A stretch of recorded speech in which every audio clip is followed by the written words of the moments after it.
You know, one thing I always say when I'm doing something, whether it's boring or not, just say to yourself, I am the master of this moment.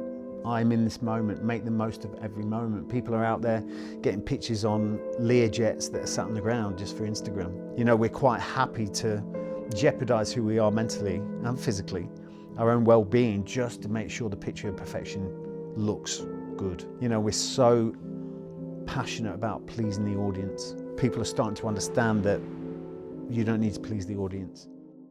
Welcome back to the Mulliganbrothers. I am your host, Jordan Mulligan, and today's interview is with Ollie Ollerton. Yes, this is part 2. We travel all the way down to speak to Ollie Ollerton, where he bridges the gap between the military world and the spiritual world, and we talk about manifestation and energy and how these things can contribute towards your success. And he just shares some amazing life experiences, including the amazing Ayahuasca story that I'm so excited for you guys to hear in its most detail that has ever been spoken about before. So if that sounds exciting, please hit the notification bell, please hit subscribe, and strap in for one of my favorite conversations with 2 hours with Ollie Ollerton. Today's video was made possible at Mulliganbrothers.com, where you can get the new Momentum Mori poster, a poster to represent that you are mortal. It has 60 years of tiny little squares that represent a week of your life, and you shade them as you go along. It is a reminder that you are going to die. If that sounds like something you would like to be reminded of every single day, head down to the link in the description where you can use code STOIC for 10% off, where all the profits from the website go back into creating this content. Before that, let's dive into this amazing conversation with Ollie Ollerton. Let's jump into the video. The last conversation we had was that hit so many people. So many people really did align with it, and you know, like we were speaking earlier, there's a type of person that could connect with the fact that you were drawing these two worlds together, and we thought we'd do a part 2. So if anybody didn't watch the first one, just introduce yourself and what you do first. Yeah, my name is Ollie Ollerton. I'm a former UK Special Forces soldier, former DS of SAS, Who Dares Wins UK, and current DS on SAS Australia, and also CEO of my own company called Breakpoint. So we've got a few things to cover today, but I would love to just talk about that, what we just spoke about, you know, the connection between those two worlds. Yeah. Have you noticed people talking to you about it? It is quite a unique message that you put out there, to put out the spirituality, the manifestation, coming from a military background. It's just not expected. Yeah, it's not expected, especially people, you know, my peers would look at me as if to say he was always a bit different. And I was always a bit different. I was always the one that was questioning the narrative, questioning the program, and understanding that, you know, there was something more. You know, I questioned, instead of being on autopilot, I questioned what was being dictated. I questioned the things that I was doing on a sort of autopilot basis. And really what was happening for me is I was becoming aware. And awareness is the biggest thing, or the best thing you can expect to ever happen. Because that's when you start to question everything, your thoughts, the things you're doing, the things you're asked to do. And you become more whole as a person when you can start to dictate the things that you're doing through choice, and not through someone else dictating what you do. And really for me, sitting in as a Special Forces soldier, that really didn't fit into that narrative. And here lies the issue of me struggling with military life. Like we said before as well, the general public, the mass of the people are brainwashed, or brainwashed into it being a certain way. And I think, like, not to put any offense towards the military, but it follows a very similar formula. Like, this is what you're going to do, or these are the things. I know there's aspects that we've spoken about the Special Forces prior that you need to get rid of that way of thinking as well, and there's different ways of thinking. But could you explain how you feel, or your opinion on the general public and the brainwashing that goes on, and how it happens, and as a result how we are as a society, or how we are as an individual? Yeah. Well, first of all, the military wants to, their source of recruitment is always going to be in the younger men that don't have opinions, younger men that do as they're told. And then you look back even further than that, beyond the military and to every single person that lives on this planet, and understand that we're born into this world as creative, amazing human beings. We want to dream, we want to create, we want to experience. And very quickly we're sent to a programming center, which they call a school. And you're basically being programmed for the system, to be a part of the system. The schooling system is not there to teach you to be successful. The system is not, or the schooling program is not there to make sure you don't have any mental health issues and really start to understand your purpose of life. The system is there to make you fit as a cog in a massive machine and just be someone that fits into the system as a factory worker. The whole schooling system was devised by the Rothschilds, and it was based on a factory worker. And that system is so old and is being questioned by a lot of people now. People are starting to understand that there is more to life than what we're led to believe. There is more to us, the infinite potential that we've got. People are starting to see that we have massive potential, and we're not, that is being kept from us. It's been kept from us for a long, long time. And when you look at a society, they can't control a society that's full of free-thinking people that want to create wealth and success and happiness. It just won't work for them. And a lot of people are starting to become aware of that. The old adage of, but not everybody can be successful, not everybody can have their dreams or live out their purpose. What do you think of that? The answer to that is everyone can do exactly what they want to do. But what everyone wants to do is not what every person, no one's the same. Everyone wants different things in life. Some people don't want the challenges, as many challenges as others. I always say that, regardless, I'm big on goal setting, but regardless on, your goal could be as simple as you want to live a long and happy life. That is your goal. That could be your mountain. So really different people want different challenges.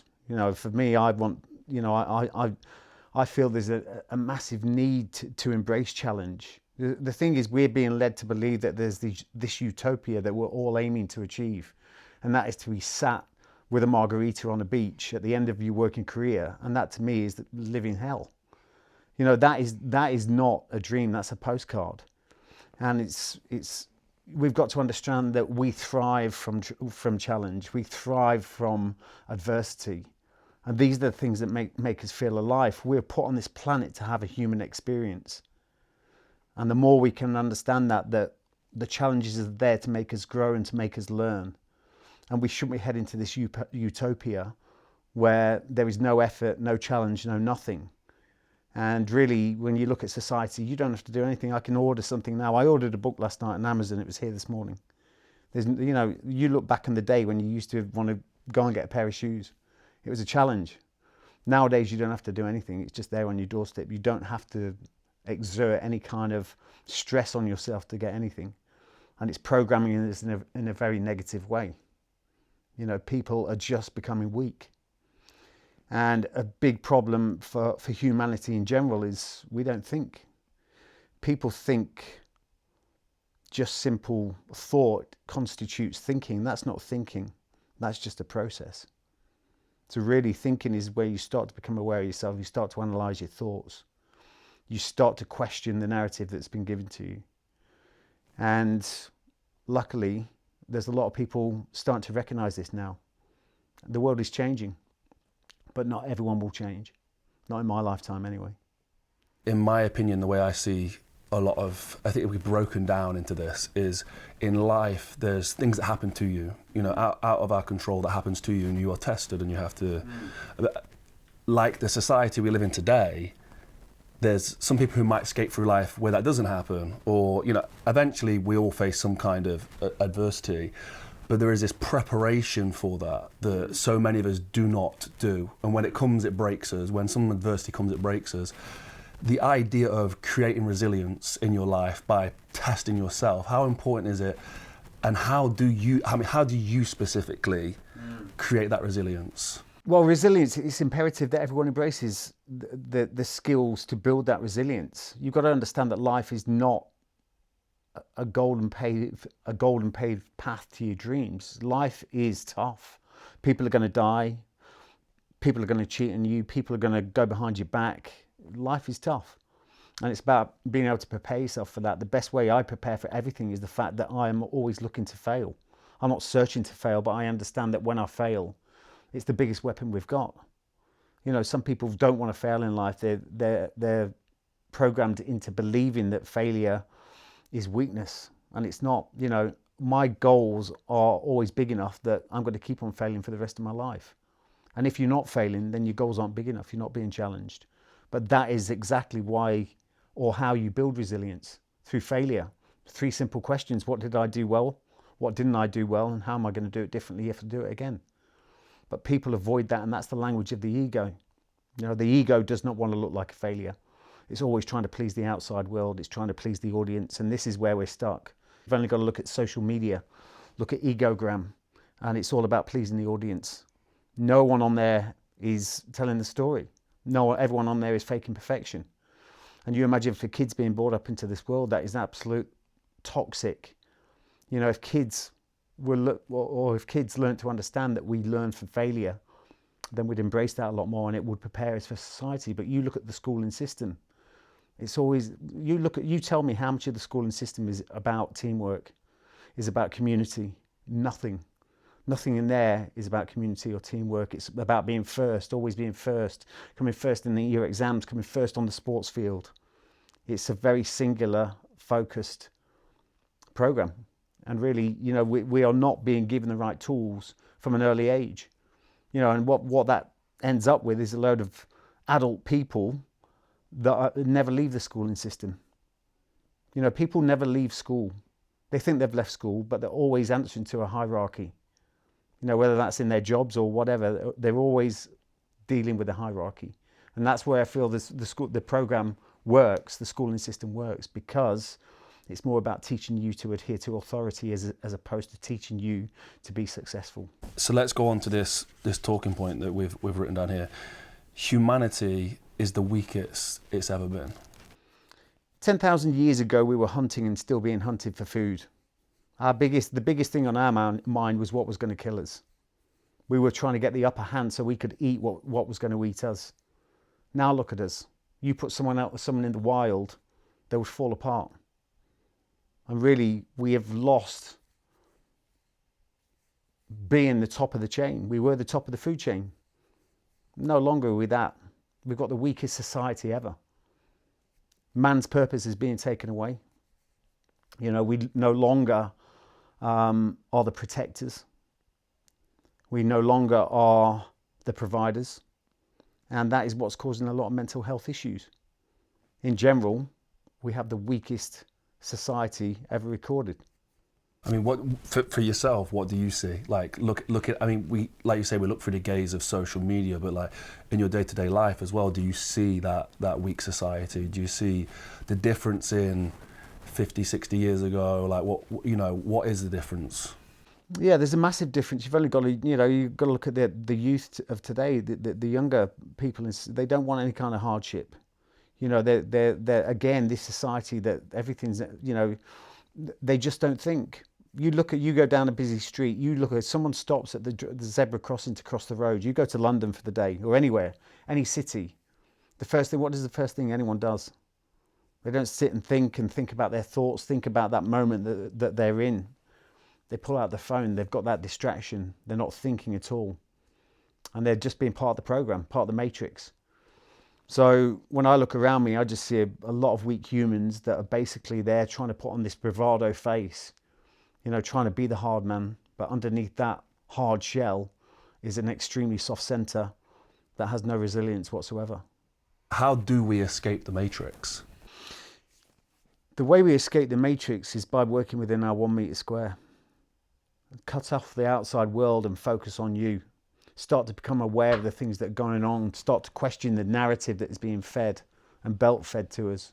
Start to think for yourself. Start to put away your phone. Turn your phone off. Start to get out into the wild. Start to get out into nature and connect with yourself. Stop predicting your life with your past as a reference for that. You know, the majority of people, we don't know how to live in the now. Everyone is trying to predict the future based on a snapshot of the past. And that's basically how the brain works. What's happening is our survival instinct is being brought to the surface through the programming. And basically, there's no stronger driving force in any one of us on this planet than our need for survival. There's no stronger driving force in any animal on this planet and any plant. It's that need for survival. It's a subconscious behavior. You know, it's stronger than you having followers on Instagram. It's stronger than your KPIs at work. It's stronger than you getting a promotion. That is the strongest driving force within us all. And when you start to connect with that and understand how that system works, you can work with it instead of working against it. I used to say that man's greatest discovery is the ability to acknowledge his own dysfunction. I actually don't believe in that. I think it's a contradiction, really. At the end of the day, the dysfunction is society. You know, society is the problem. We struggle to fit into society because of the way it's built, the way it's structured. So it's not us that are at fault. It's the system that we're trying to force or shoehorned into. But once we start to realize this, once we start to work with the pros as well as the cons and stop focusing on this fake imperfection, we'll start to become a lot stronger from within. It's weird, you know, again, like the way that you articulate this, I feel connects with so many people. And a lot of what we're talking about is presence, which is like a huge spiritual teaching.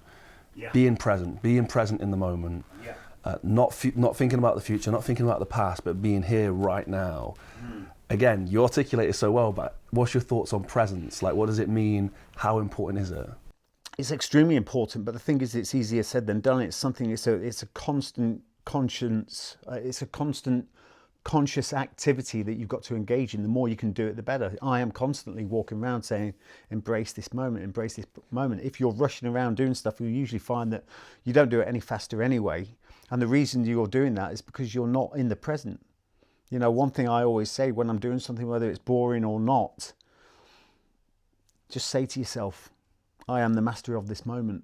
I am in this moment. Make the most of every moment. But the thing is, the way the mind is geared up, and exactly when it's linked with our survival, we are basing everything as a snapshot of the past. Like, let me take, for instance, let's talk about this survival instinct, because I'm really, obviously, since the chimp attack, I'm big on the old primal, you know, sort of the primal instincts that everyone has. And can you relate to this?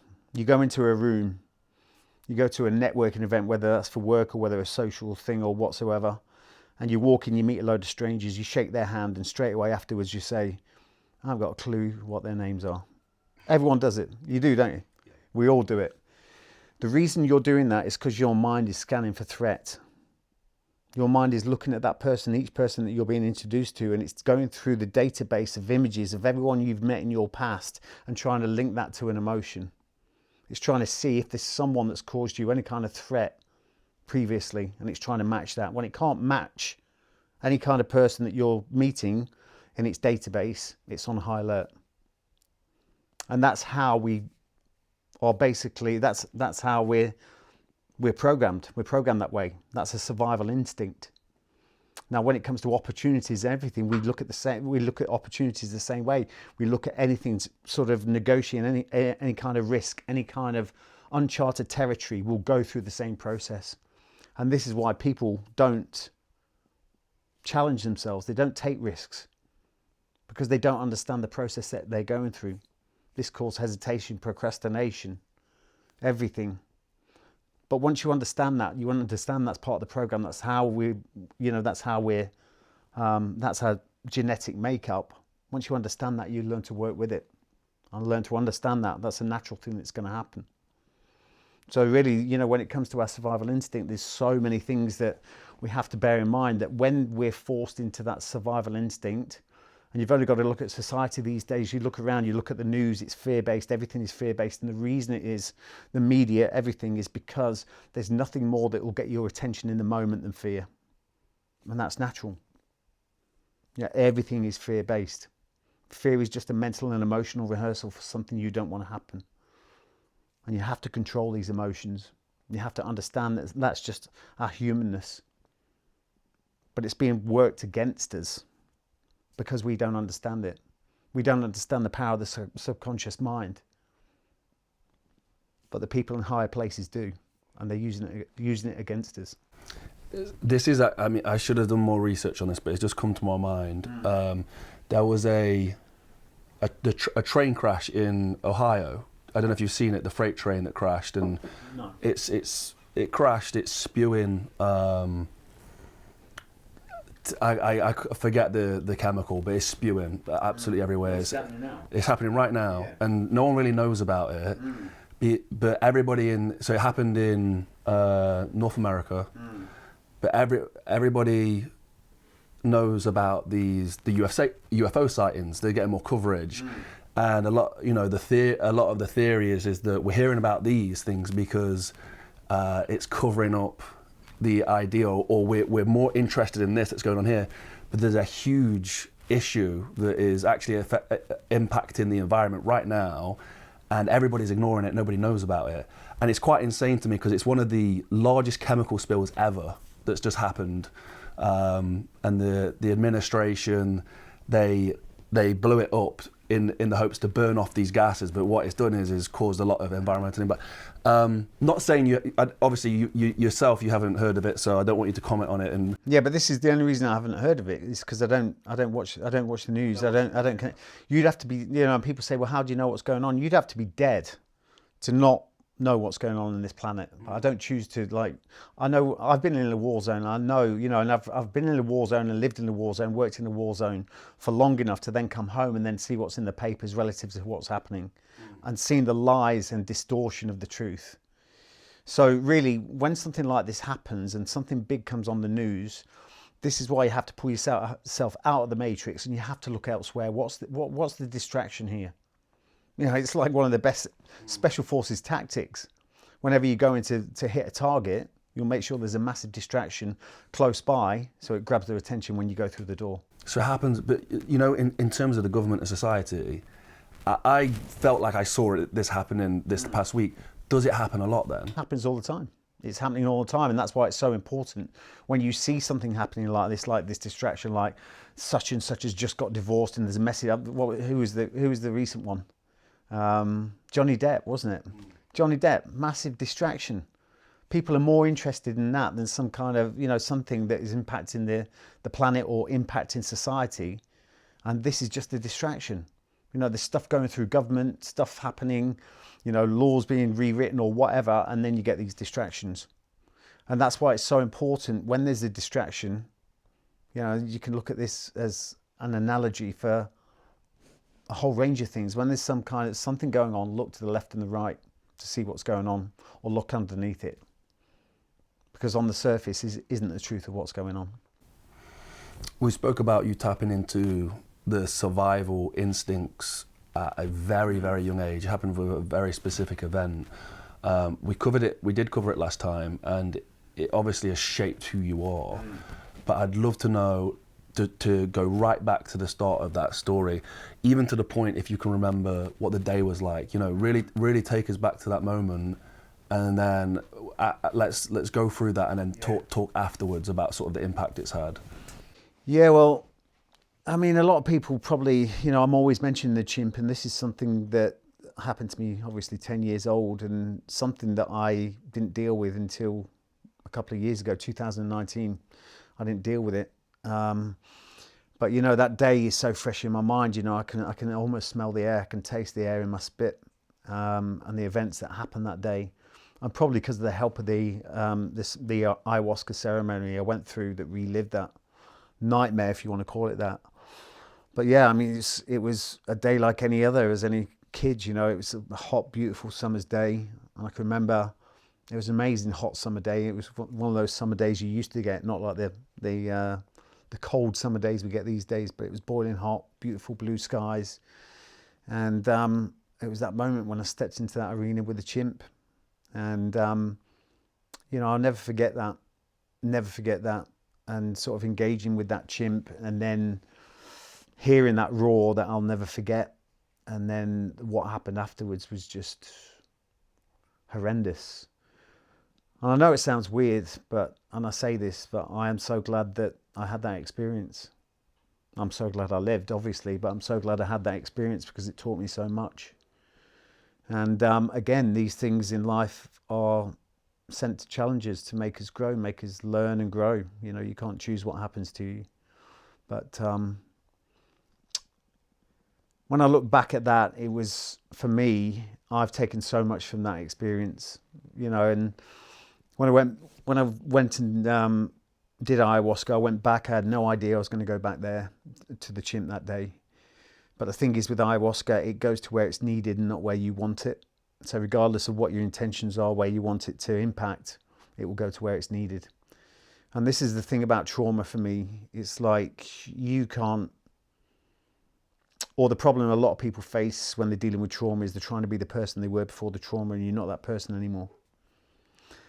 And for me, I did what so many people do, and I believe we have this internal self-preservation system, if you want to call it that. So when we go through a traumatic event, we're able to lock away that short-term trauma, and that helps us get through the short term. We can push it away, get through the short term, but we should always go back to that. And I thought I could lock it away and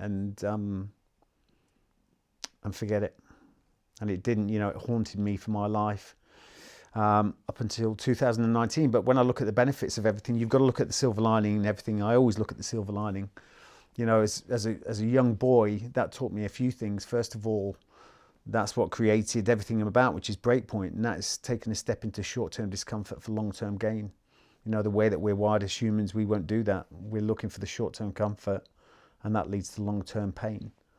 It taught me something else, that we always, regardless of the situation, we always have a choice. Regardless, we always have a choice. But one of the biggest things I've come up with recently, and I'm forever analysing these past experiences, and we should do that, is that showed me at 10 years old the potential power that we have. If you'd have asked me before that event, do you want to have a fight with a 50-kilogram chimp? Of course I wouldn't. It would put the fear of God into me. Of course I don't want to fight a 50-kilogram chimp at 10 years old. But I found an inner strength in that moment that kept me alive. And this is why I'm so fascinated with the survival instinct that's in us all. Because from that early age at 10, it made me realise we've got far much more strength and potential than we're led to believe. People ask me, do you think you'd have passed Special Forces selection if you'd not been attacked by the chimp? I can't answer that question, but it's an interesting theory, isn't it?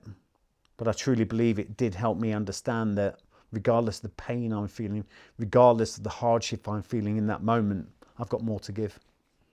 And that's got to have helped me pass Special Forces selection and all the challenges that came after that.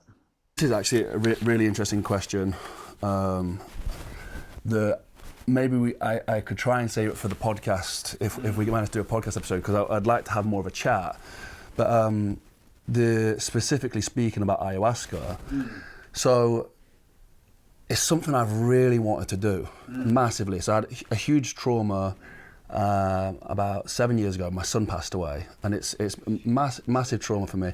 I felt like I handled it, and it's similar to that kind of situation. It shaped me, but I know there's loads of stones unturned with that, and I'd love to do ayahuasca to try and get to that place, but I'm petrified. Like really, of what's going to come from it, and I don't know if that's a right mindset to go into doing ayahuasca with.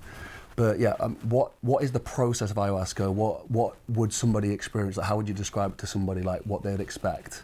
Yeah, first of all, I'd like to say to you that when you do anything like that, you don't have to, it's not about focusing on the process, the actual thing you'll go through in that moment. What is the end goal? What do you want to achieve from taking that medicine? I'm not too sure. I know what you want. I know what you want. You want closure. Not closure as in Yeah, I think you're probably right. Yeah, some kind of conclusion, I guess. Some kind of conclusion, to be at peace with it. And maybe the thing is, the mind is going to be telling you that you are at peace with it. The mind's going to be telling you that you've dealt with it. And really, at the end of the day, you haven't. I can tell you now, you haven't. You know, and you really need to do a lot of soul searching. You know, the way medicine's done, the way therapy's done as in society, and whether you've been through any of that, I don't know, but it will not go as deep as ayahuasca can. And that you won't know until you do it. But I think that's what I'm looking for, that extra depth. Because I've done a lot of therapy and stuff like that, but I think there's something else there. Yeah, because the thing is, you imagine, right, trauma is like a stealth assassin. It's so subtle, but yet so impacting that you don't know it's even happening. Like at any time throughout my trauma, I'd have said, no, I'm fine. Yet when I look back, and hindsight is a great thing, but it didn't win any wars. But it's a great thing to reflect.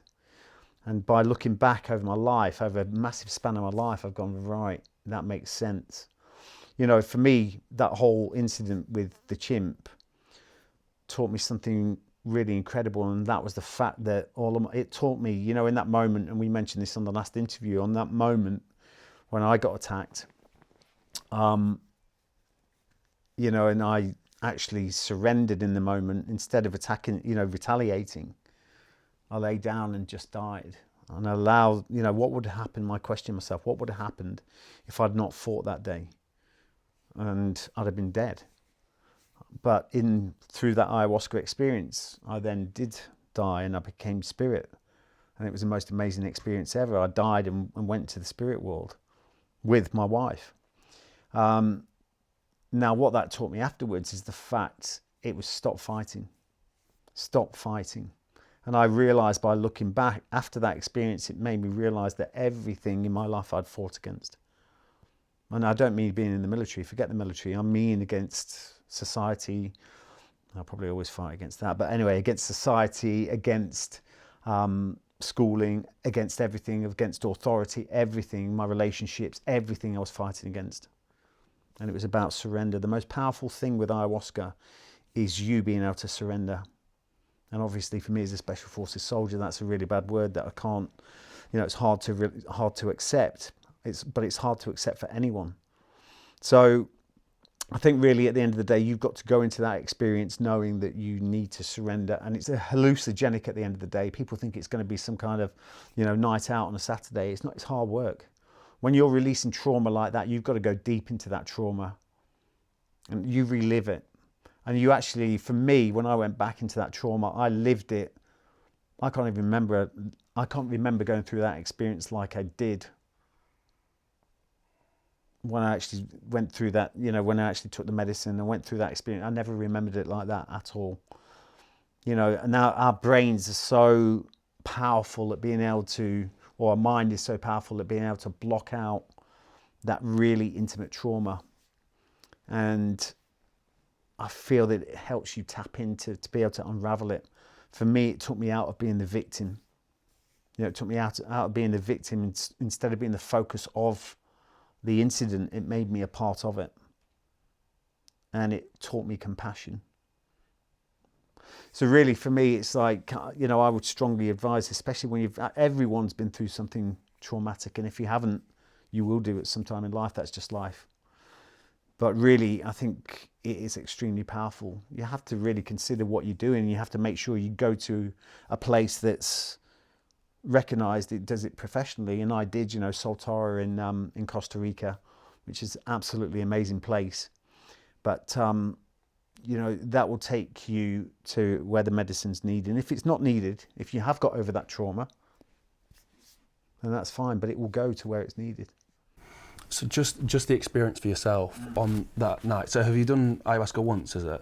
I've done ayahuasca once, yeah. Yeah. Do you remember what you went through on that night it happened? Yeah, really for me, I mean, the first experience, you know, again, a correct and certified place for doing the practice or administering the medicine. The first time I took the medicine, I was disappointed. You know, and I was like thinking, oh, this isn't, you know, maybe it's me and maybe it's not that powerful. But really what they were doing, they were judging the quantities. They were judging your tolerance. So then the second night we went back in for, you know, and the next day you go through a full debrief. Everyone would talk about their experience. And some people were coming out with stuff and I was thinking, God, I was envious, you know, and I was thinking, God, this is going to be rubbish. It's not, you know, I'm obviously not affected by it. And then the second night they upped the dose and it was a whole different story. So straight away, you know, you're in a Maloka, which is a massive round building made out of wood, beautiful high ceiling centered in the middle. And everyone's on like mattresses, thin mattresses all the way around. And you take the medicine, you just lie down, you go up into the center, take the medicine, you state your intention, whatever that is, what you want the medicine to do. Again, it's going to go to where it's needed, not where you want it. And then you go back to where you're sitting and you wait for the medicine to start taking control or taking you on the journey. And for me, that was, you know, I started seeing, you know, the sort of all the geometry and everything and all the lights and then that's what took me on the journey then into the experience. And it was almost like going down a corridor with different options. I had so many doors I could have gone into, you know, different things that have happened in my life. But the door I got to, it was almost like it felt right to go through that door. And when I went through that door, that took me back to the 10-year-old. And there I was in the circus on that very day, you know, and the same experiences I felt. It was like I was there. It was just like I was there. You know, the feeling. And that's really what it works on more than anything. It's the feeling. You know, you can't expect the sort of external experience as such, you know, the touchy. It's the feeling of being there in that place, you know, and connecting with that chimp and then hearing that roar. You know, I heard that roar and it was like, whoa. I remembered that roar. And then I was absolutely terrified about what was going to happen because it was the thing that I locked the key on and pushed away for so many years. Like, what was it? 10, 30, 35 years, whatever, later. Even more than that. And I knew that I was going to have to go into that. I was waiting for that attack. But that did something quite different in that moment. And instead of me getting attacked, I actually became the chimp. And it was incredible. I was looking at me with my baby, who was the chimp's baby, and I just saw me as the threat. But that taught me so much compassion for the chimp. You know, I went into the chimp's arena that day. It didn't come looking for me. But that taught me so much compassion. And then when I was in that moment, that compassion reflected across every aspect of my life, not just in that moment. You know, the sort of pressure I put on my wife when it comes to the business, etc., etc. And she's got a young boy, you know, that she has to look after as well and make sure he's looked after. And it made me realize that regardless of what I ask her to do, regardless of who I am, her son will always be the priority. You know, that was the same for the chimp. The chimp's priority, that chimp was going to do anything to sacrifice its own well-being, anything to its own health, you know, its own physical health. It was going to do anything to protect its young that day. You know, and that it just reflected on every aspect of my life. And that's why it is so powerful, because it doesn't just mean that moment. It means everything in your life. It reflects on everything. So that was the second experience. The third experience is where I went in. And also, when I came out the second experience, it was like, thank God I never got attacked. And I thought that was it, finished, it's done. And I thought the next night is going to be something different. We'll go into another door. But again, we went on that same, up the dose a little bit more, went down that corridor again, and we ended up going through the same door. And I was almost dragging my heels or with my nails in the floor, just going, please don't take me back there. And we went back there. And that's when I went through that attack. You know, it was that moment I went back to the boy, and this time the chimp attacked me. And it was it was real. And all the time, you know, for my life, I just remembered that attack, and it was like something that I'd managed to, I dry cleaned all the nastiness from that experience, and it became quite a joke. You know, I dry cleaned all the terror I was feeling in that moment. You know, and it was the first time ever I relived that experience, and I knew I was screaming for my mum. You know, when that chimp was, the terror that was going through me, I felt every second of it, and I needed to experience that to unravel it. And it was at that moment, you know, when I was going into that attack, when the voice in my head said, what would have happened if you'd not fought back? And that, in that moment, that was, again, powerful. I died. I stopped fighting. I died. I lay down, opened my eyes, looked into the blue eyes of my wife and said, come with me. Don't worry, come with me. We went to the spirit world. And then I wasn't a physical body. I was spirit. And it was the most beautiful thing ever. The most amazing place. So much clarity, so many beautiful noises. The feeling was amazing. I didn't want to come back. But a voice said, there's people that need you. And it almost pulled me back.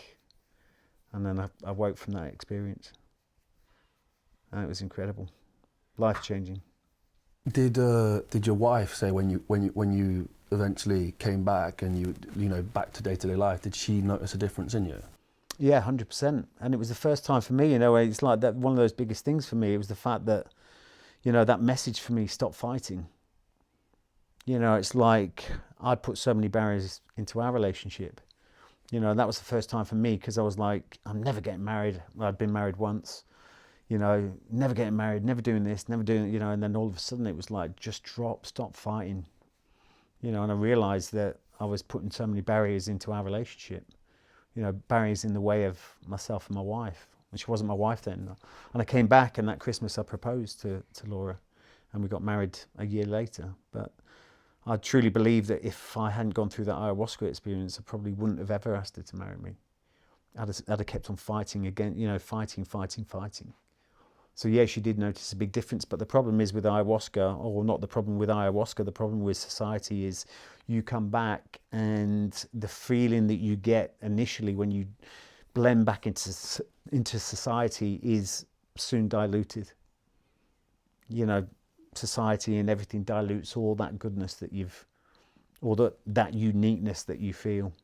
It never goes away totally, and you should always hold on to what you've got from it. I got massive growth from that, but you know, within a very short period of time, society then blends you back in and dilutes the goodness, if you want to call it that. And sometimes you've got to ask yourself, do I need to keep going back? And I've asked myself that question, and I don't really feel I've got a calling to do so. I'd like to go and do it, but I don't feel I've got the need as such. But again, who knows? It goes to where it's needed, not where you want it. But it was the most amazing experience. Yeah, I think I'm intrigued enough. Like I feel like I need to. So I'm sure at some point these cameras will find a way to document it. And cameras will point at you. I don't think it'd be pretty. I don't think it'd be pretty, to be honest. But that's the thing with ayahuasca. You've got to understand that it's not going to be pretty. You know, it's, you know, for some people that go there, that, you know, they've probably got, it can be nothing too challenging. But there's not many people that have had some kind of trauma throughout their life that needs dealing with. You know, so people that go there and expect a bit of a Saturday night trip, it doesn't work like that. It doesn't work like that. And for me, I probably question if I'd have known the sort of trauma relived I was going to go through, maybe I wouldn't have gone. But I went there thinking, I'm good now. I managed to stop drinking, which was one of my biggest battles. And my life was good. My life was the best it's ever been at that stage. Why would I go? You know, I was trying to scrape for a reason what was my intention? And I was trying, I couldn't come up with something that was very, you know, I was there with 11, 12 other people with extremely traumatic experiences from Afghan, Iraq, you know, some wars, and I went there with veterans. And really, you know, when you look at the reasons they were going there, you know, I was like struggling for some reason, but I'd convinced myself I was good. But I wasn't good. I didn't know that until I went through that experience. I'll try and jump onto some of these points because we could, like I say, we could talk about this forever. I think last time we went on for 2 hours as well, so we will have to set up more of a conversation. But I want to get through these talking points because we're at 2. So, our minds are designed for survival, not success. Yes. And this is the thing, our minds, when people get to understand that 10,000 years ago we were hunting, still being hunted, we're still of that primal instinct. Technology is racing past us at a rapid rate of knots, and we're still there. We're still of that primal instinct. And we need to connect with that. We need to understand that. When I say that our minds are a program for survival, not success, that's the biggest driving force in every person on this planet, every species on this planet. And that really, for me, when I go back to the chimp, that inner strength that I found, everyone has got that inner strength, but sometimes people need to be backed into a corner to understand that potential. Now, when you look at it, look at all the things that relate to that. Now, first of all, for me, you are constantly scanning for threat. Like I said before, as soon as you meet people, you're scanning for threat. This is why you can't remember people's names. Your brain is trying to get a snapshot of a pre-taken image in the past and link it to an emotion, and scanning for threat. This is why people don't. This is why people don't push themselves. They don't push themselves. They don't stretch themselves, because when you're in that survival instinct, you are running away from challenges. You are running away from risk. You're always trying to protect your real estate.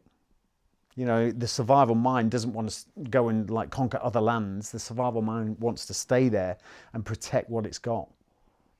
And this is the majority of people on this planet. Average is great. Don't upset the status quo. Let's just protect what we've got. And what does that do? It creates a society that only looks left and right and behind, and doesn't focus on looking forward at what they could have. You see that a lot in business and entrepreneurship as well. Somebody will reach a better level than they were at, and they'll look around and they'll realise, and then that survival instinct will kick in, and they'll start to go, I need to protect this. And it just destroys all that growth, that potential that they had is just completely stopped dead in its tracks. 100%. And some people think that, I'm just talking about people that are having mental health issues. It's not. This is everyone in society, because if we are plateauing, we're not challenging ourselves. And that's where we become depressed. We get low self-esteem, lack of self-worth. But we need to constantly be improving. We're a constant evolution. And we need to be constantly challenging ourselves. It's not about creating as much as we can and then stopping there and then protecting the real estate. And that is basically the survival mind. That's what the survival mind wants to do. It wants to avoid risk, protect your ground. Average is winning. Average is just great. That's why only 1% of this world is doing well, because average is just good. Average is absolutely brilliant. And that's the survival mind. It doesn't want to take risks or do anything. It wants to protect its assets.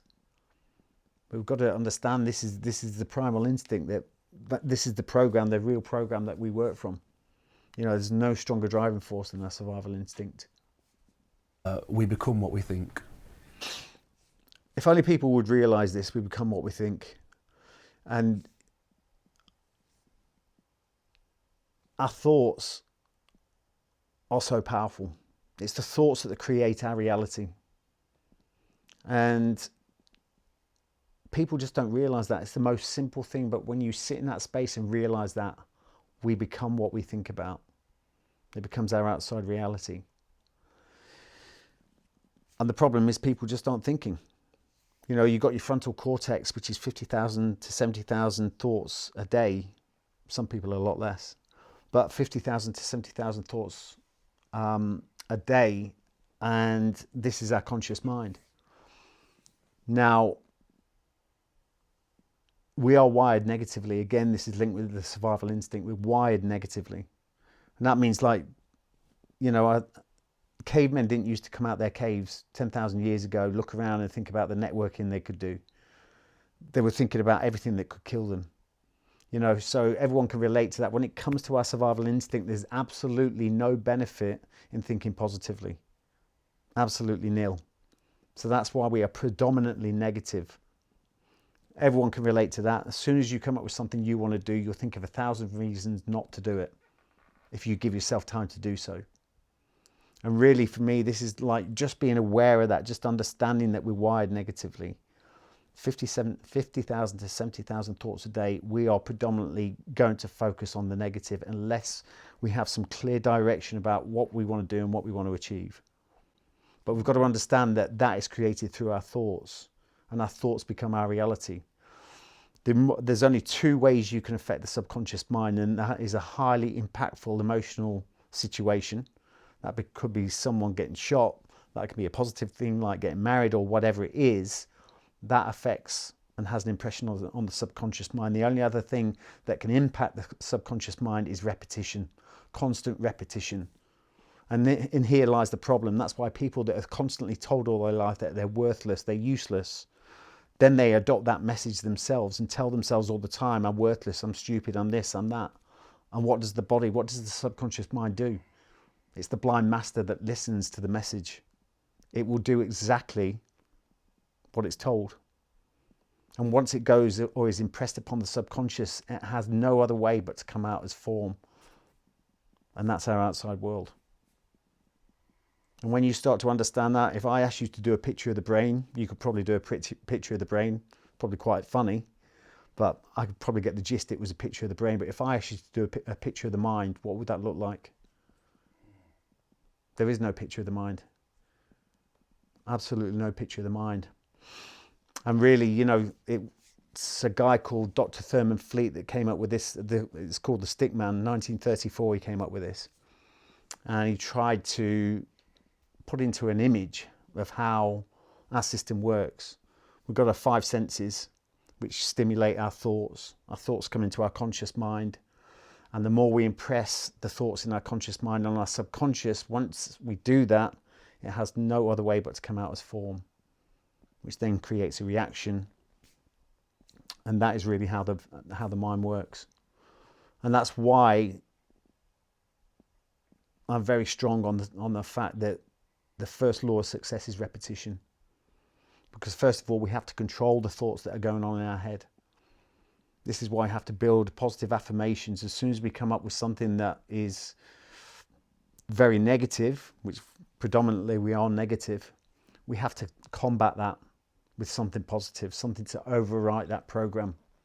And you can't build a new system, you can't change the old system, but you can build one that's stronger, a new system that's stronger. So the more we repeat that positivity and the outcomes that we want, it becomes a super highway, and the old negative habits turn into like an A road. And the more we can work on that, the stronger that becomes. But people, if that goes unchecked, people are just allowing the program just to control them. You know, people, you've got to imagine from 0 to 7, you're being programmed.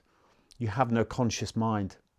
You don't actually get an analytical mind until you're 12 years old. So that's really a long time of programming. Everything you see, feel, touch, hear, whatever goes into your subconscious. That becomes our programming. We learn more in those years than you will learn all your life. And to rewrite that program is extremely hard to do, but you can only do that through repetition. And that is what I did when I went into that house 2014. I had to control and change the pattern of who I was. And that is changing the subconscious program. And that is just through your thoughts. Everything is through your thoughts. But how we interpret something, I'll interpret something very different to how you interpret it. You know, some people can look at something and change that to negative. We are like a tuning fork of energy. Energy comes to us and through us, and it's how we interpret that energy that becomes our outside world. If you're enjoying this interview with Ollie Ollerton, please head to the link in the description at mulliganbrothers.com, where you can get the Momentum Morning poster and the Inspire Change t-shirts, where all the profits go back into filming these projects. I actually had this experience myself. It's probably about 11 years ago, but I'd never flown abroad before, never been on holiday, and I had this idea I wanted to go to New York, and I'd made it happen, and it was this constant thing in my mind. I was imagining being there. You know, I was playing New York theme songs, and I'd saved this money up, and I'd managed to go to New York, and I was stood in Times Square, And it hit me like this, that I'd manifested this. I was like, that's so amazing, I manifested this. But then like a sledgehammer, it hit me how powerful manifestation was, stood in the center of New York. And I thought to myself that every single thing that exists here right now, from the concrete to the buildings, to the glass, to the cars, was some thought in somebody's head at some point. Everything man made was a thought, and it just hit me like a ton of bricks. I couldn't fathom it. The idea that, whatever you think of New York City, but the idea that was created by thoughts in people's heads was insane to me. And if that's possible, the negative self-talk, how detrimental that could be 100. To somebody is just insane. Yeah, well, you look at everything. Look at what you sound. Look at what you're wearing. Everything began as a thought. Everything began as a thought. You know, it's just like understanding that manifestation 100% works. When you create a thought, you create a thing. It's already there. You know, and what I say to people as well, you've got to understand that nothing's created or destroyed. It's already here. Nothing is created or destroyed. But life's journey is about being able to clear the things out the way to get to it. You know, people think that, you know, I've got to get myself lined up for the opportunities. Or I've got to wait till the opportunities line up. They're there. The opportunities are already lined up. It's us that we need to line up first to be able to see them. You know, it's like so many opportunities you know, I come across them all the time. Like last week, it was like an opportunity staring me straight in the face. And as soon as someone got me to look to my left, I went bang. And it was like an epiphany. And some people just aren't seeing the opportunities. You know, you've got to understand as well, we work from energy and frequency, vibration. Everything is vibrating, everything. You know, and that creates a signature, a frequency. And the higher we can get that vibration within ourselves, the better situations we will create in our life. People that vibrate on a lower frequency, they're the people that get hardship and negative situations. But really, you know, I'm all about creating that that energy, that frequency, and making sure that there's nothing in my path that's going to disrupt that. Drink, drugs, negative relationships, all kinds of things. Food, everything has a frequency, a signature. So I'm not prepared to allow anything into my system that is going to disrupt that energy. This is why I stopped drinking. This is why I don't take drugs. This is, you know, why I do, you know, that. This is why I'm absolutely fanatical about the water I drink. We're 65% water, but no one even cares what kind of water they're drinking. I won't drink water that's out the tap. It's absolute poison. I distill all my water and then I add my own minerals, natural minerals. And this is all because I want to make sure my vibrational state is at the highest it can be. But really, this is why the opportunities is already there. We just have to clear the path to it. Nothing is created or destroyed. Just imagine what you want is already there. It's sat there, already there. But all you've got to do is clear the path, get the obstacles out the way to get to it. And when you start looking at your goals like that, you're not thinking about something that you've got to create in the future. You just understand that it's already sat there waiting for you. You know, it's like the mobile telephone. That's been there forever. It's always been there. We just didn't have the technology to connect to it. It's like everyone thinks, have I got my phone on me? Everyone thinks that is the technology. Everyone thinks that is the thing that's so amazing what that does. You ask anyone what that does, they won't be able to tell you. But that's connecting to frequency. Frequency's been there, it's omnipresent, it's all around us. We are no different. We are frequency. And this is why, have you ever been there and you've actually thought, I must give such and such a call, I must give my mum a call, then you get a message from your mum, or she calls. Ever happened to you? All the time. Yeah. That's because it's frequency. You're tapping into her frequency. And it works exactly like a mobile phone.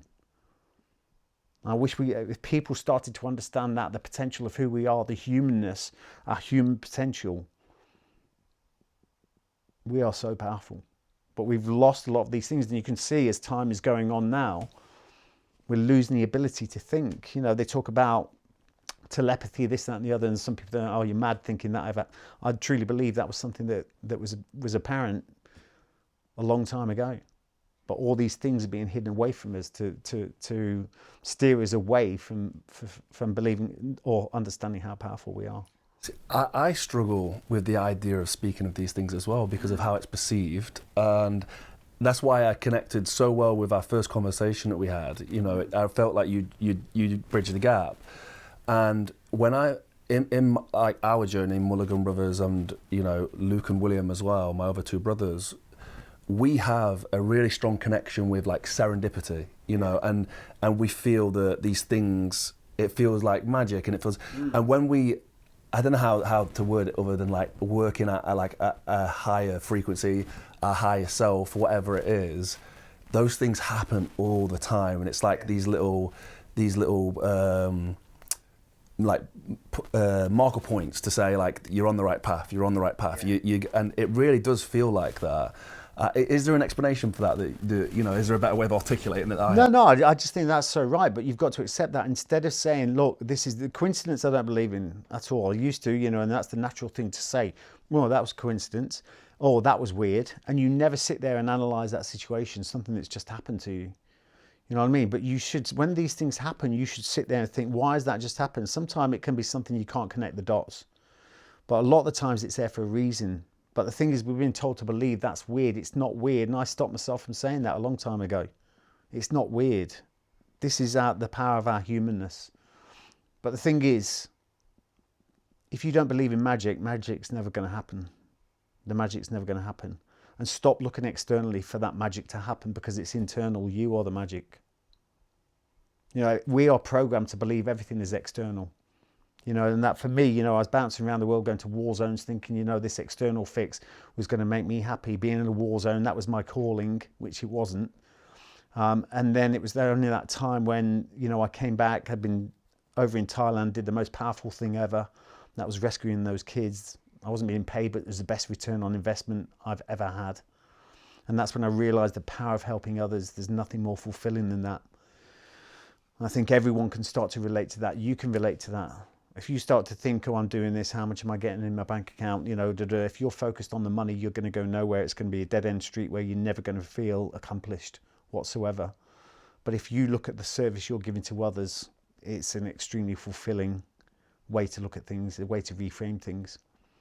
And once I started looking at things like that, that changed my life. Now, when I came back from there, it all came crashing down overnight. And I started thinking, you know, I went to the old pattern of self-destruct. And I started thinking about suicide, and I never attempted it. But, you know, the fact I was there, it did something extremely powerful to me. And it was the biggest battle ever, but the most incredible discovery. Because for the first time in my life, I took responsibility for where I was. I stopped blaming the outside world for everything that happened to me. I stopped blaming the chimp subconsciously. Because regardless of what's happened to me, there's only one person that can do something about it. Or there's one person that can allow the negative to take over and create a negative experience for me. So the first time ever I took responsibility for where I was. I took responsibility for the experiences. I took responsibility for the amount I was drinking. And that forced me to do something incredible, and that was to look within. And that looking within showed me where the answers were hidden all along, and I've not stopped looking within since. It's interesting you say about the coming back from Thailand, and then you had that big realization that like that was like a higher purpose. It felt special to do that. It was more fulfilling than anything. It was actually when Jacob died. But before Jacob died, I'd pursued business like obsessively, and it was all about chasing numbers, figures, numbers, and I never had real success in business. Like I wouldn't sleep. Like the work that I would put into that, but it was all focused on numbers, figures. There was no meaning to my businesses apart from we're going to get revenue from this and earn money. Yeah. And then when Jacob died, it all changed, and I wanted to have. It was all about helping people and impacting people's lives and spreading positivity. And I wanted his life to mean something to other people. And I didn't focus on the business side at all, not one single bit. And this business is the one that's had the most success if you were to market it in a traditional way, but has had much more success in terms of inspiring people, and that higher purpose is what leads all of us.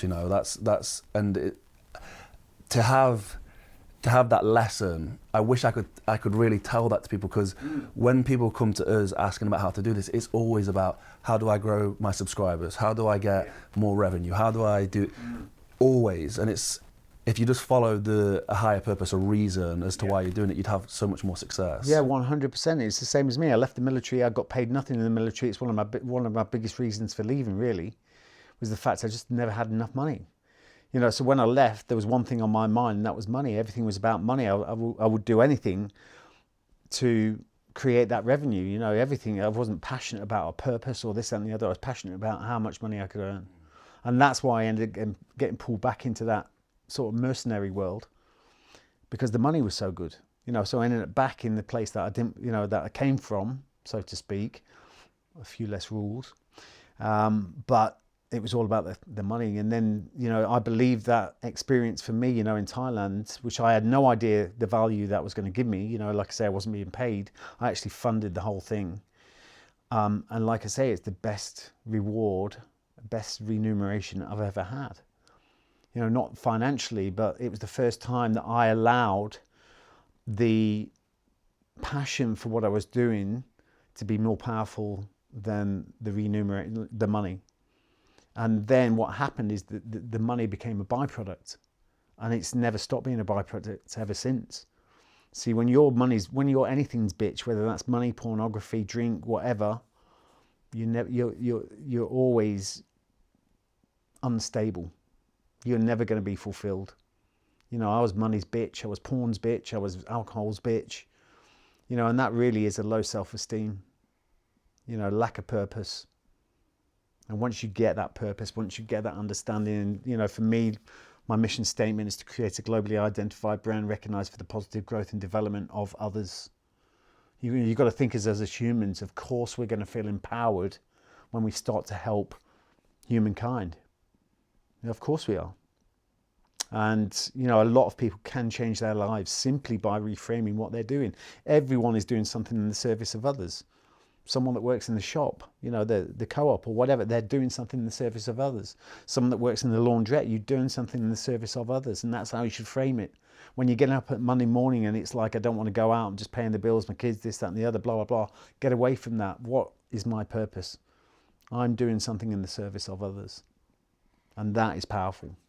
And that was the thing missing. I remember thinking back now, when one of my businesses was a small gym, and if my purpose was to serve those members with health, wealth, you know, fitness, whatever it was, like deliver these messages to them and serve them in a way that they were coming and they were getting something nourishing, then it would have been a success. Yeah. It wasn't because I was there to try and get as many members as possible and make as much money as possible. It didn't work. It never did. Yeah. And you know, I think back to I've got people who are in my life, or I remember in my life, who were teachers, and he wasn't there collecting a paycheck. He was there to serve the kids, and I remember there was one teacher who would take his lunch breaks to play basketball and open the gym up so we could all play basketball, and I could tell that he had fulfillment in that. Yeah.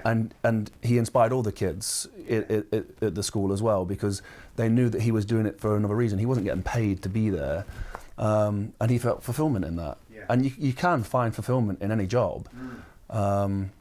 Yeah, and it's so important. Like a life without fulfillment, is it worth it? Money's not going to bring that for you. Yeah, but that's, people think, you know, it's an old cliche. People think money is the answer to everything. Money creates happiness, and it doesn't. You know, fulfillment and purpose creates happiness. You know, I talk about success. I don't talk about financial success. I talk about my happiness. You know, and my mission, instead of saying I want to earn millions and millions, I want to affect millions and millions of people's lives. And that is far more powerful than any kind of financial figure, and far more fulfilling.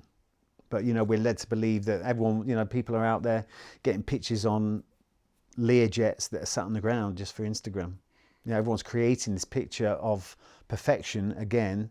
And, you know, this was a big reflection for me when I did ayahuasca. You know, one of the massive reflections when I was going into my journey under the medicine was how much we put in to pleasing the audience. You know, we're quite happy to jeopardize who we are mentally and physically our own well-being, just to make sure the picture of perfection looks good. You know, we're so passionate about pleasing the audience, and very few people, well, hopefully the tides are turning, but people are starting to understand that you don't need to please the audience. The most important project is you. And that might sound selfish to some people. They might say, well, that's selfish. It's not. You know, you are more important than your kids, your wife, your job, anything. And the more grounded we can be, and the stronger foundation, the stronger the root system we can build individually, we're a better asset to everyone around us. You know, you can be a better husband, better father, better wife, better worker, better employee. You know, it's about building that foundation. You know, it's a cliche, but there's a reason they say when you get on the plane, fit your own mask before helping someone else. It's about building your own foundation. You are the most important project there is. I love that. And I just want to touch back on the point of the money as well, and not just money, but resources. I feel the universe has a funny way that if you're passionately pushing towards a purpose, it will give you the resources you need. If you need money, they'll come, you know, but it's not, the passion and purpose can't be money. You know, there's no resources needed for that. Like, it's not, the universe isn't going to give you that. No, it's not. But I tell you what, when it comes down to goals, because, you know, goals are so important for everyone. Now, the way the mind is structured, the mind starts to panic when it can't see the path to the goal.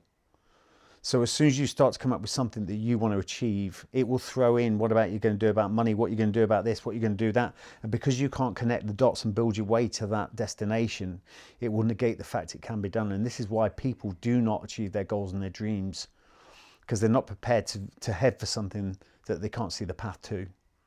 You know, and having a goal, you know, there's different types of goals. Some people think that having a goal is just about, you know, as long as I can see the path to it, blah, blah, blah. That's a process. That is not a goal. A goal is something that excites you but scares you at the same time, and you cannot see the path to. When I wanted to start my business Breakpoint, I was battered and broken. I was in a house trying to change who I was. But that goal for me, my mind was telling me all kinds of stuff. That inner narrator was going on, that you're a loser, you can't even string a sentence together. How can you help other people? Look at you, look at your history, look what's happened before, blah, blah, blah. Look at you drinking, da, da, da, da. All that negative programming just coming in, you know, which was based on everything of the past. You know, our minds want to predict the future based on the past. And this is where we fall down, you know, because it's very hard for us to basically switch that off and head for that destination anyway. You know, just because we can't see the path doesn't mean we can't achieve it. In fact, you shouldn't be able to see the path. The growth begins within, not without. And this goes back to me stating it was like an epiphany for me, where I finally realized that nothing is external.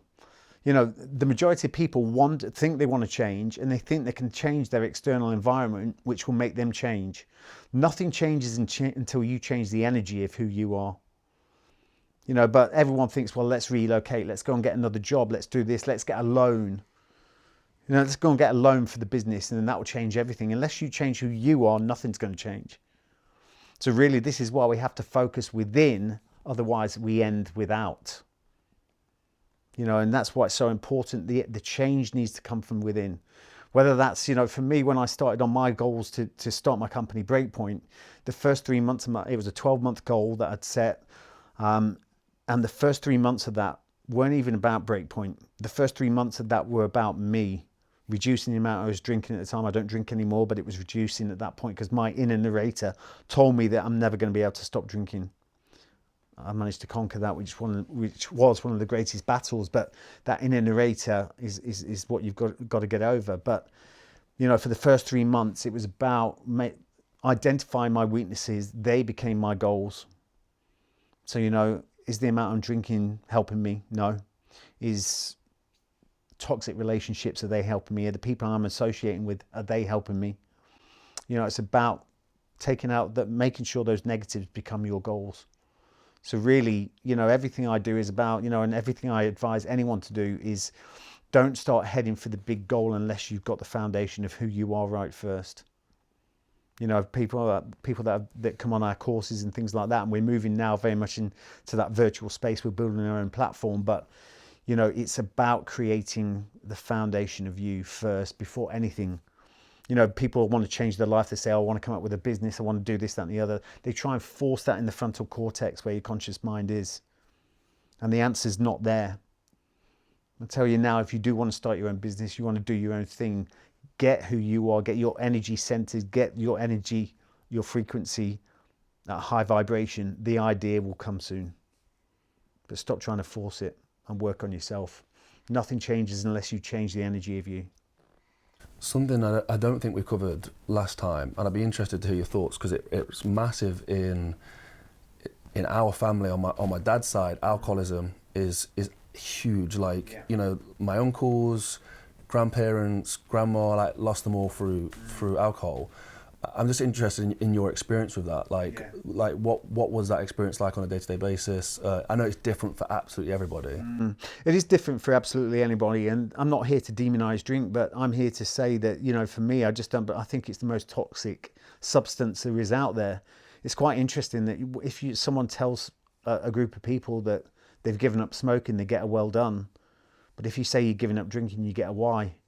And that is the reason that everyone starts questioning themselves in that moment. You know, why are you giving up drinking? Because everyone knows really deep down that it's not any positive purpose in their lives whatsoever. You know, I talk about drink a lot because it did, you know, there were times when it dominated my life when I left it's dominated my life since an early age. And, you know, when I was in the Special Forces, in the military, it was probably the safest I've ever been because I was protected from myself. You know, it's the times outside, either side of my military career, that they were the most hazardous, if you want to call it that, because I was released, or I controlled my own discipline. And that at times was pretty horrendous. I was drinking far too much. You know, when you're in the military, you worked hard, played hard. When I left the military, I worked not as hard and drank as hard. You know, so I was drinking far too often and far too much. And really for me, when I came out of the military, I look at that, it's because I didn't have any great sense of purpose. I had nothing bigger pulling me through. And the easy answer for me was to drink all the time. And then people, you know, when I finally decided to give up, and then I'll get back on it. The only reason I'd say I'd get back on it is because I didn't truly believe that the inner narrator was telling me, you'll never give up. You can never, I couldn't imagine my life without it. But then I got to the end of that 8 weeks, and I can remember for the first time ever, when I was asked, let's go to the party, let's get it done, you know, let's get shit-faced. For the first time ever, I took a breath and I thought about what that meant. And in that moment, I said no. And that was the most powerful thing I ever did. Instead of going into autopilot, getting absolutely smashed, waking up the next day and probably doing the same the next day, I took a moment, I paused, and I thought about what that meant. I was absolutely amazed at the clarity that I was feeling mentally. And I wasn't prepared to add that toxin to disrupt that. And although I did go back on it for 8 months, one period since between now 2016 and now, I believe I needed to go back on it. I needed to experience. I thought I was missing out, but that's the one thing for me that put a nail in that coffin. And I can remember it was in this very room. I came back. I'd been doing a recce up in Scotland for SAS Who Dares Wins. I've been drinking all week with the lads. Laura had gone away to Norway to visit some friends. I came back to a house on my own. It was just me and the dog. And my mindset was telling me, right, you've worked hard all week. It was Saturday morning. It was a beautiful weather outside. I came in here 10 o'clock and I sat down 10 o'clock in the morning and I went, right, I'm just going to take it easy today. I put the TV on and a little voice in my head said, what the fuck are you doing? And then I had a snapshot of thinking what I'd be doing if I hadn't been drinking. I'd been out with the dog, I'd be out in nature doing something, be anywhere doing something. And that's the last day I ever drank.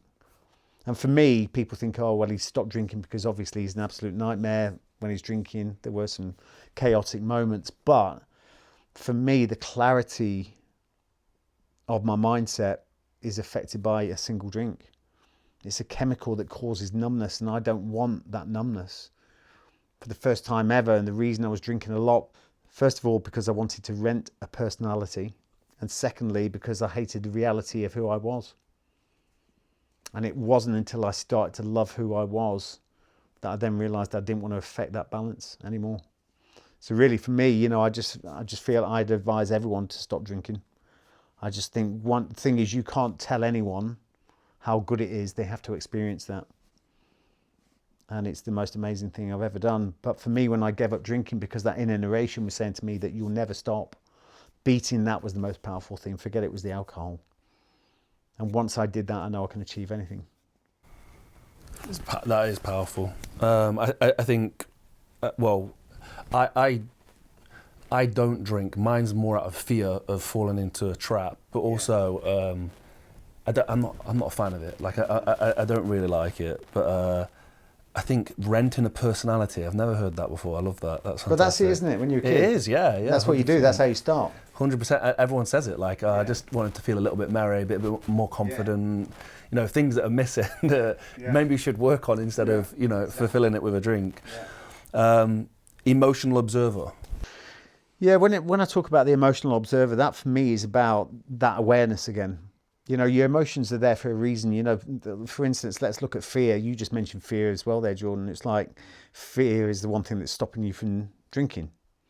Is that what you said? It wasn't that. Well, look how powerful that is. Imagine if you didn't have fear.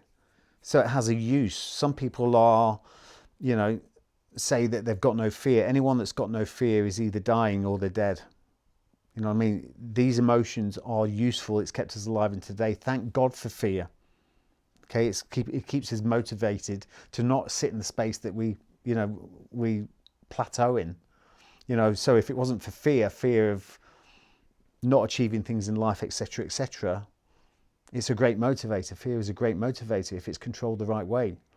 But when you're the emotional observer, you're the one that can sit in your own mind and see that emotion come in, and then you can accept whether you want to accept that emotion or not. And if you do want to accept it, to what level? But, you know, when you have no control over your emotions, it causes absolute mayhem. Like fear is a mental and emotional rehearsal for something you don't want to happen.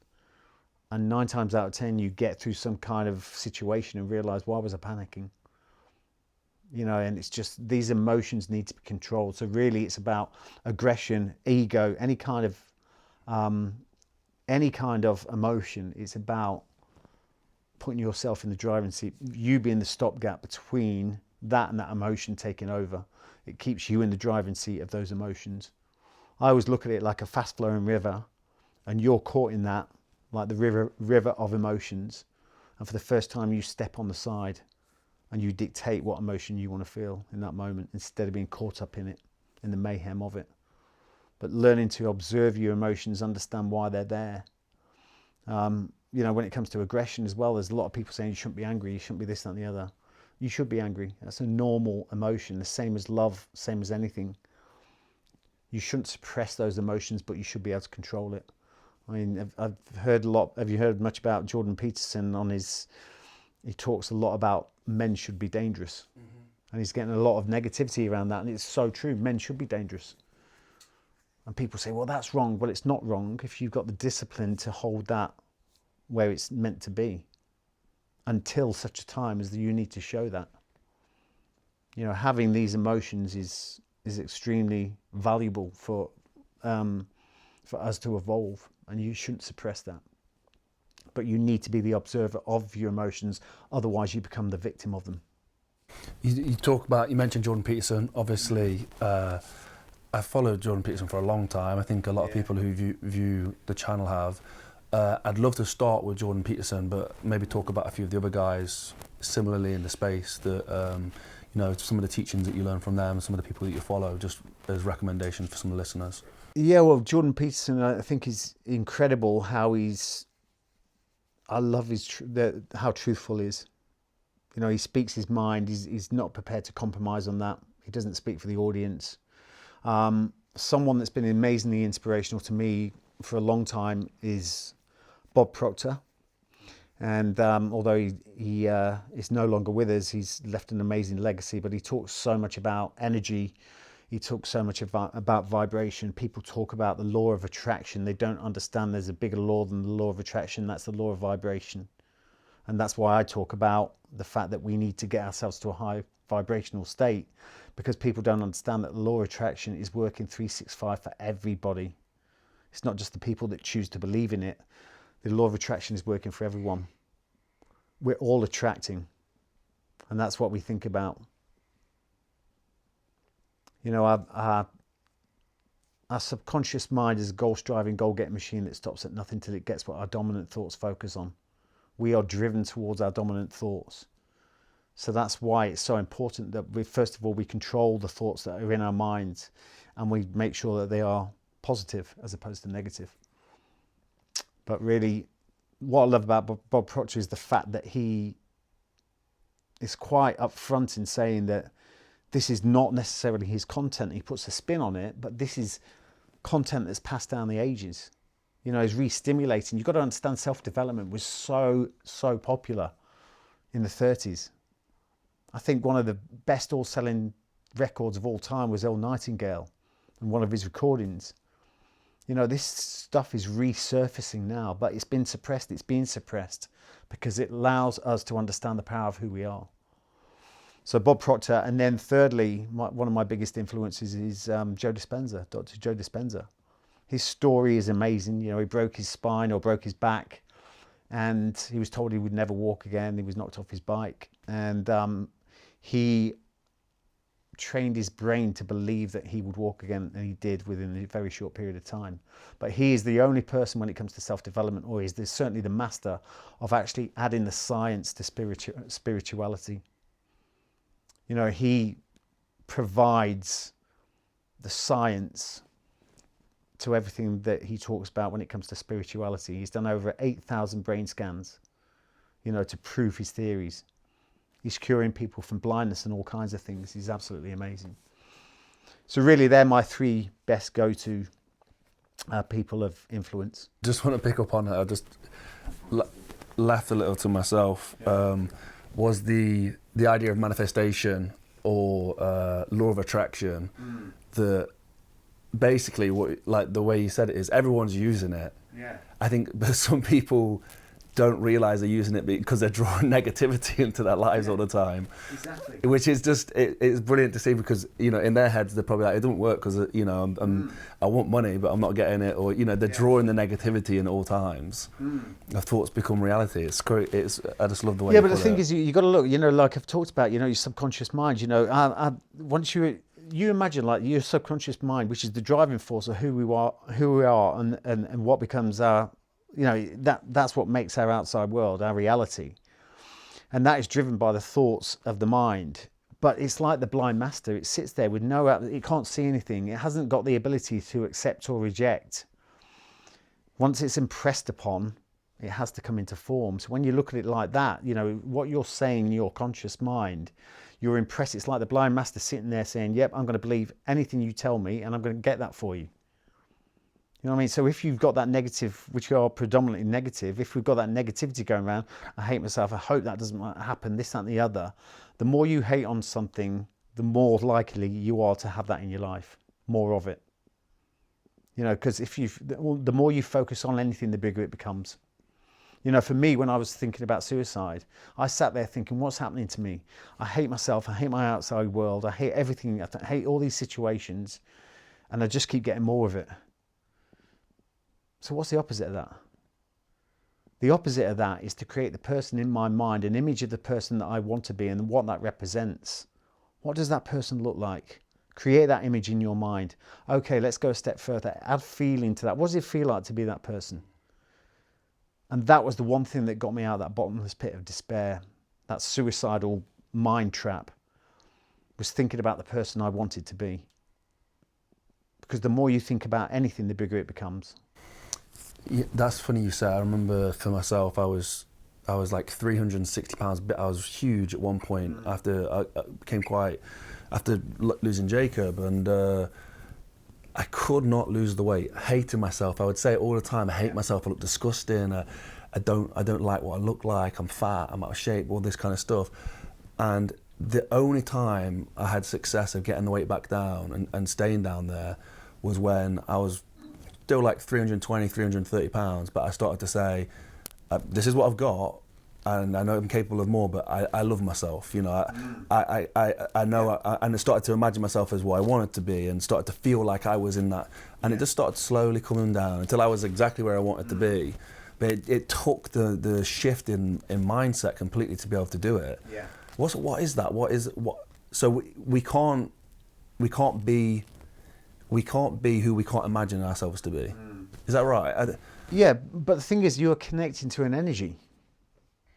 You know, you're connecting to a different energy. You look at me when I went into that house, 2014, I went in there broken and battered. And over the period of 3 months, I sat there visualizing every day about being on a stage every day. And I went into so much depth. I knew the watch I had on my wrist, it was expensive. I could feel the shoes on my feet, expensive. Everything was expensive. I could feel the shirt on my back. I lived the experience like it was happening, because the subconscious mind doesn't know the difference between a real experience and something you're telling it. But it's no fool, okay? It knows when you don't believe in yourself. So for me, that was creating that vision every day. I was there with Foxy, me and him on stage, teaching everyone about the power of the mind and how we can use that to better our lives in every aspect. Every day I did that for 3 months. You know, at the end of that, I was like, maybe this stuff doesn't work. Shouted at the top of my voice, just give me something. 2 days later, that phone rang. Do you want to do this thing on TV? Now everyone will sit there and go, well, that was just coincidence. I don't believe in coincidence. What I believe happened there is that opportunity at the end of that 3 months would not have come across my path when I first entered that house.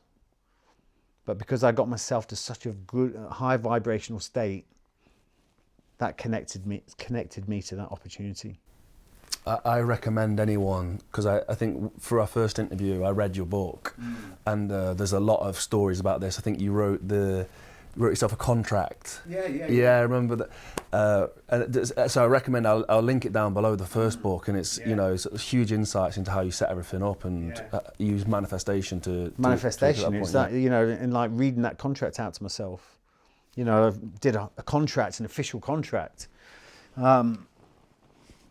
and reading that out to myself. And I can remember doing that, and like the next thing to do was look in the mirror and read that to yourself. I can remember the first time I did that. I know that inner narrator, that 1,000-person audience we think we've all got, which is your ego, telling me you're a fool and you look like an idiot. What would your mates think if they saw you now? And I can remember throwing that paper down. I went, this is ridiculous. It's stupid.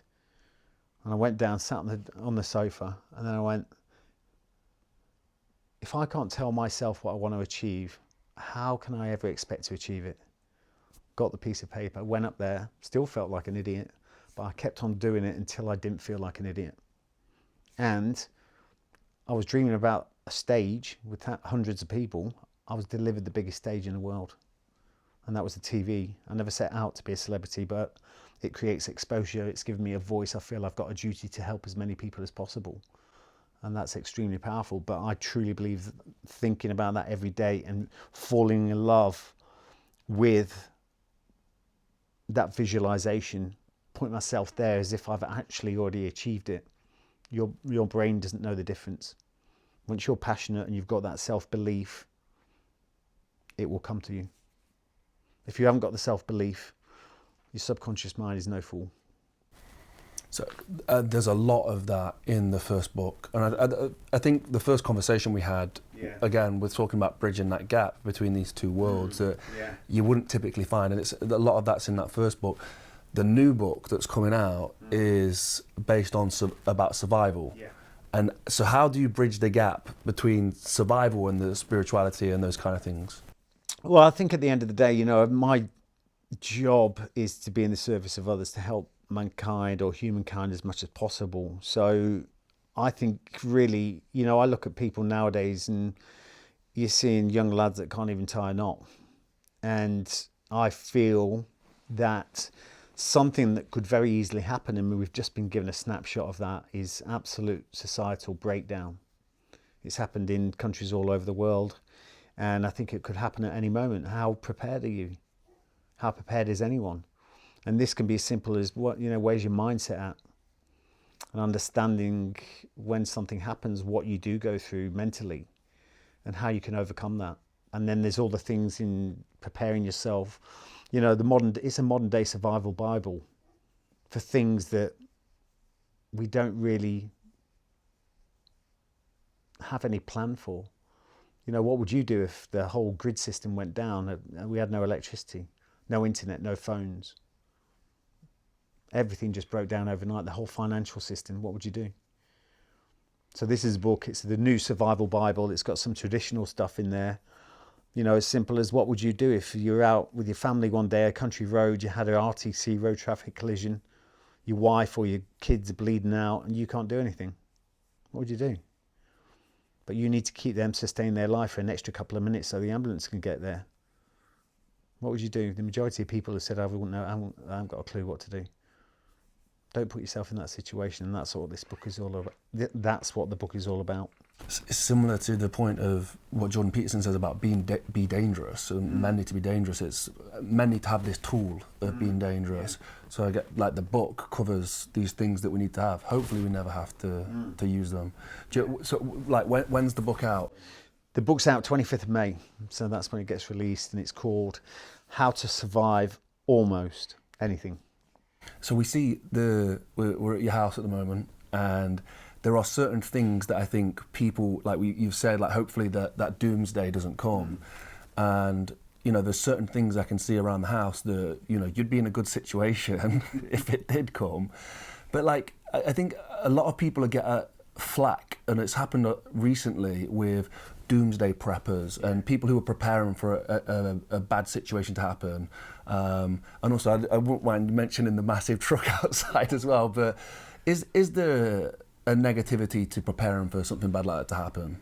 Listen, I do think there's a negativity. If your world is locked in the fact of something that might happen in the future, you know, that is not living in the now. That's like, you know, I think you can go overboard with that kind of stuff and then start to just think about all the doom and gloom. And as far as I'm concerned, that if you start thinking about something negative like that, the specific thing may not happen to you specifically, but you will have a lot of negative situations because you're thinking about a negative situation. That is just a negative energy. So I don't believe you should have yourself locked into, oh, it's all doom and gloom and this is going to happen, because I'm quite the opposite.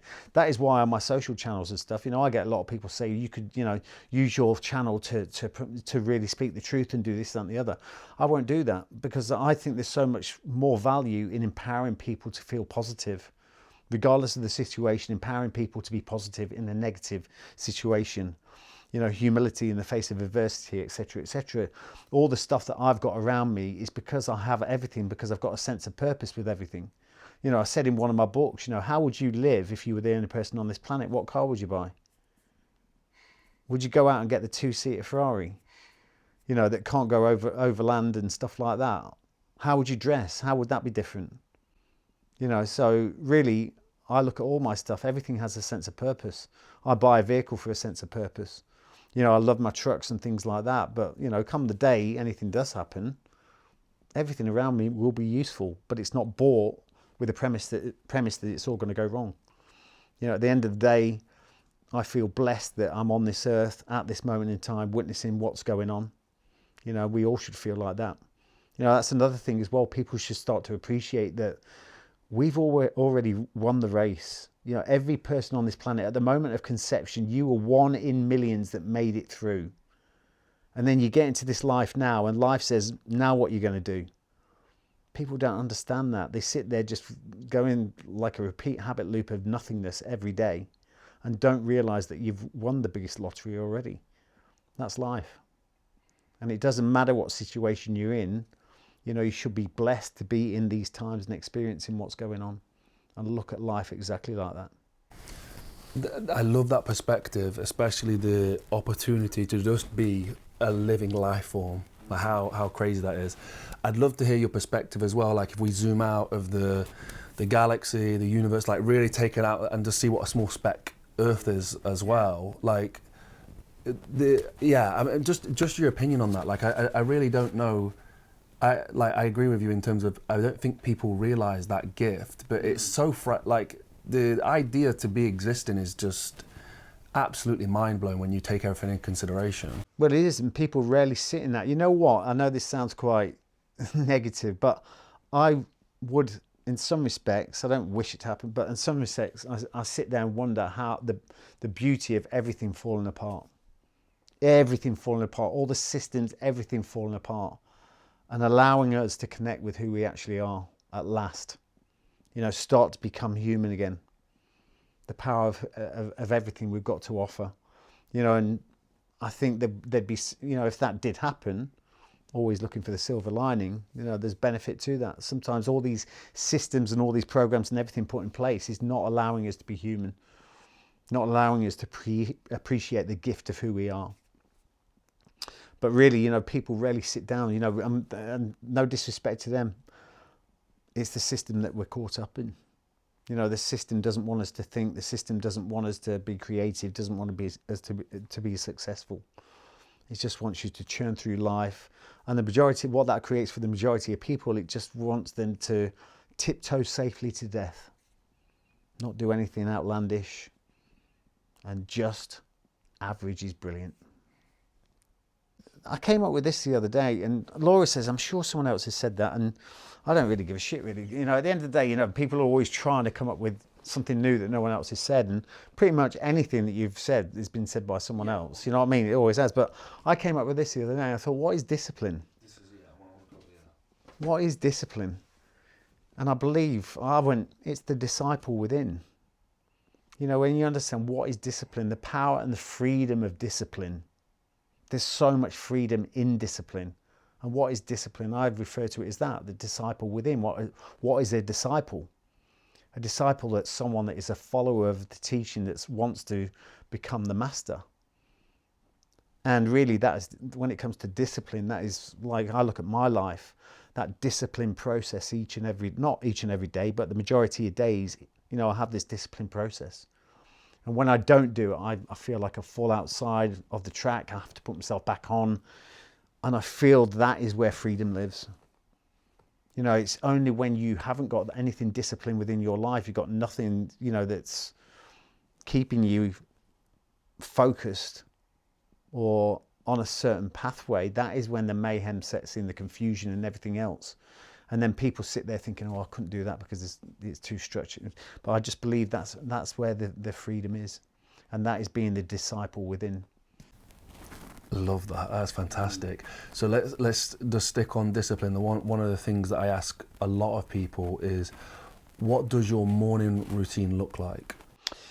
My morning routine it hasn't really changed since 2014, since I went into that house and I established that routine, mind, body and nutrition, those three things. And I do believe if you take any one of those aspects away, then the building falls down, the pyramid falls down.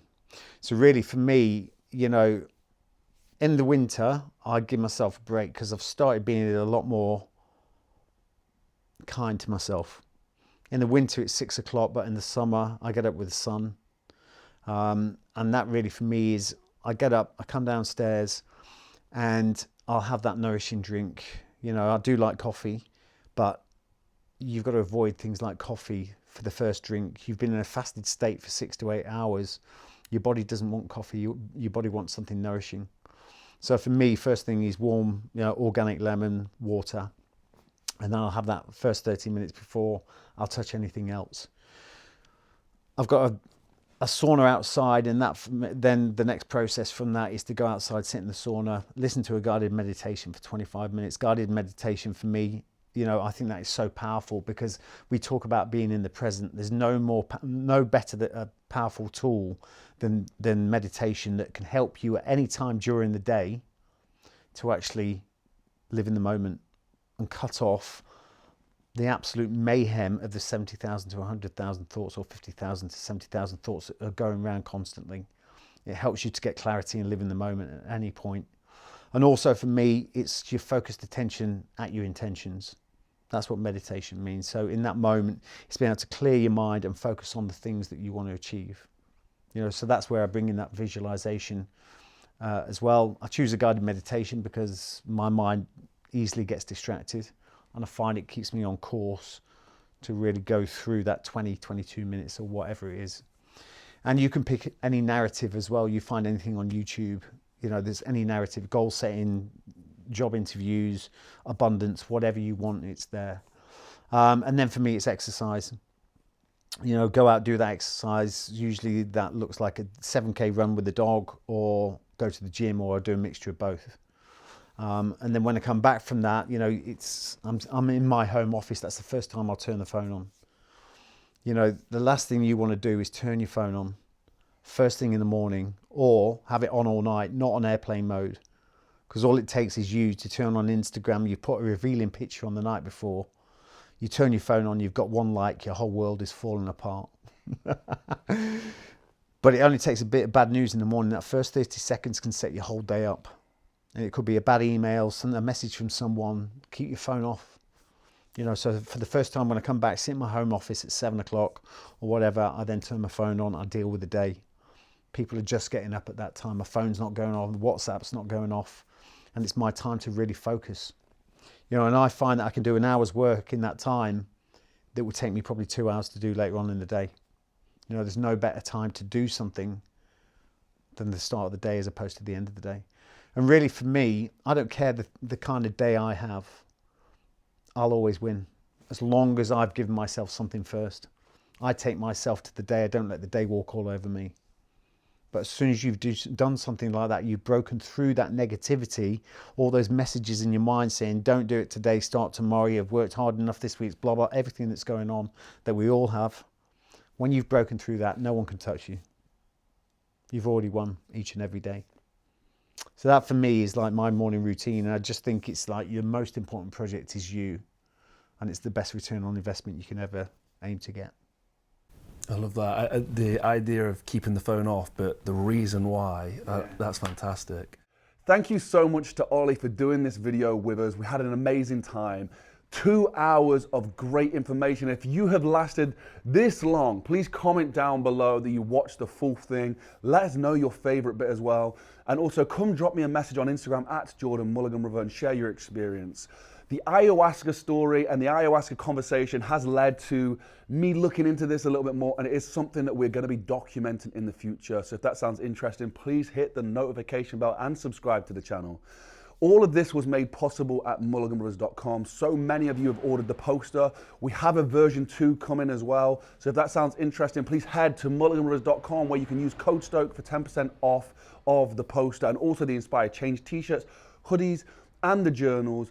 All the profits from the website go back into creating this content. So I cannot thank you guys enough for all the support. Everybody who subscribed, everybody who hit that join button, thank you so much. It's conversations like this where I feel that we are sharing the message that I wanted to share. You know, Ollie's experience is completely different from other people's experiences, and sharing these stories, sharing his insights into the world, into his views about the military and how he's bridging that gap between the spiritual world, I think offers some of you guys an insight to information that maybe you wasn't able to get elsewhere. So thank you so much to Ollie, thank you to you guys for making this possible, and thank you to my whole team who make all of this possible too. Thank you for watching, and I'll see you in the next one. Peace.